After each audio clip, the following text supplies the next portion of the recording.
In today's video, we'll be looking at how clipping mask works inside of Affinity 3. And before beginning, if you haven't subscribed to our channel yet, please hit the subscribe button for more helpful tips and tricks related to Affinity. Now with that said, let's get started with the video. So we have an image of a creator that is placed on top of the canvas here. So to apply a clipping mask, first of all, we'll be navigating to the left and selecting any shape. So I'll simply click and hold, which will give us many options for different shapes available through this shape tool in Affinity. Next, since our creator is of a circular shape, we'll simply select ellipse tool right here.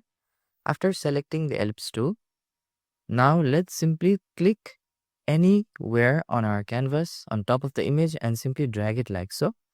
So if you hold down the shift key while dragging, then we can constrain the geometry of the shape that we have selected, which is the sphere or the circle shape, to make it a perfect circle. And right now I'm satisfied with this particular shape, so I'll simply leave it as it is. Next, I'll simply select the move tool and then place it or reposition it at top on the top of the creator like so. After replacing it on top of the creator, now you can see inside of the layers panel we have a new circle shape on top of our background image, which was the creator image.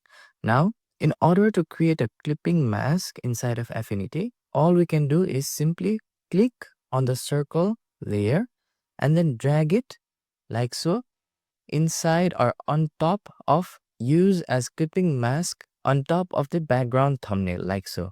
And as you can see at the left in our canvas, Affinity is showing us the live preview of how our image looks after we have clipped it with the creator image. So in order to commit, I'll simply let go of the mouse or the pen. So now you can see that it has successfully created a new clipping mask inside of our background creator image like so. So basically what the concept of clipping mask is a clipping mask, like the usual normal or a regular mask, behaves like a mask as the name implies. However, the advantage of clipping mask is we can make any image, shape or object a mask easily with the help of the feature of clipping mask. In contrast to the regular mask that we often apply to our images by using the mask layer icon right here beneath the layers panel. Now, after creating a new clipping mask of the background image, we can also simply click and drag outside of the background image if we want to remove the circle as a clipping mask of the creator background image. Now, after we have moved the circle outside of the background layer, it has converted the circle layer to the regular shape layer. So this is how you can undo a clipping mask if you have made one inside of the layers panel. Now, similarly, now if we simply drag and drop it on the text of the background layer, then what happens is it will simply place that shape inside of the background layer. That is, the final result will be that both the circle shape and the background layer will act as one unit. So if I simply select outside of the canvas and then select again right here and then drag like so, then now you can see that both of these elements or layers are moving together. So what happens is both of these layers are now working as the same unit. In other words, the background layer is behaving like a group for the circle shape layer. So to understand simply, dragging on the text of a layer simply places any layer inside of that layer, and dragging on top of the thumbnail will simply create a new clipping mask or apply a clipping mask for that particular layer inside of the layers panel. So this is how we can easily create a clipping mask inside of Affinity. However, when we try to clip different adjustment layers or filters inside of Affinity, it works a bit similar but a bit differently. So to demonstrate, I'll navigate to our next document, which is image 2. And inside of the image 2, you can see that we have 3 layers inside of the layers panel. And the top layer is the plants layer, where there are different plants that we have already selected. and masked out. So now I'll navigate to the top and select our pixels menu item like so.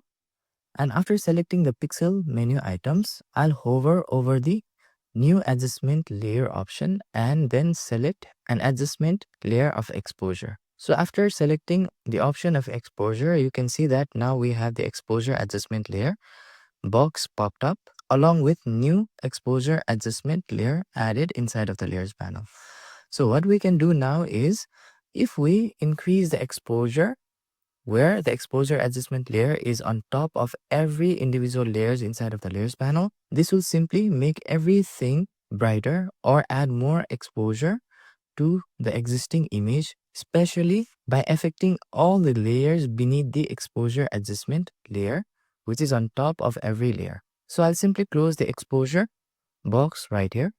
And after closing the exposure box, similar to before, if we simply click and drag the exposure adjustment layer inside of the plants layer by placing it on top of the text plants in the plants layer, it will simply add that exposure layer inside of the plants group by affecting only the plants that were masked out, which is plant 1, plant 2 and plant 3. As you can see on the canvas, only 3 of these plants has high exposure compared to other plants. Now, if we want to bring the exposure adjustment layer outside of the plants group, we can simply click and drag it outside like so, which will now affect everything on the image in the canvas. Now, similarly, if we simply click and drag the adjustment or exposure adjustment layer on top of the apply to layers option right here. Now, what happens is compared to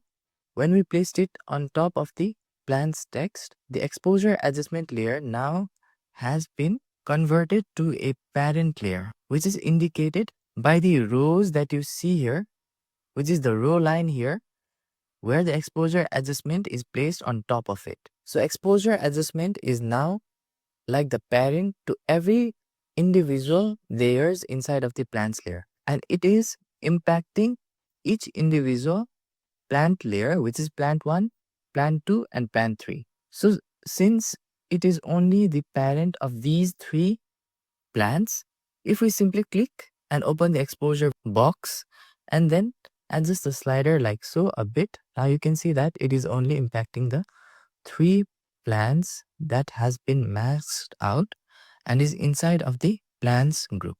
So I'll close the exposure box. So this is how the adjustment layer and the live filter layer works differently, even though we clipped it with the same process of dragging and dropping on top of the layer in Affinity. So if you find this video helpful, please click on the like button. And for more helpful tips and tricks related to Affinity, hit the subscribe button. Thank you for watching this video and see you on the next video.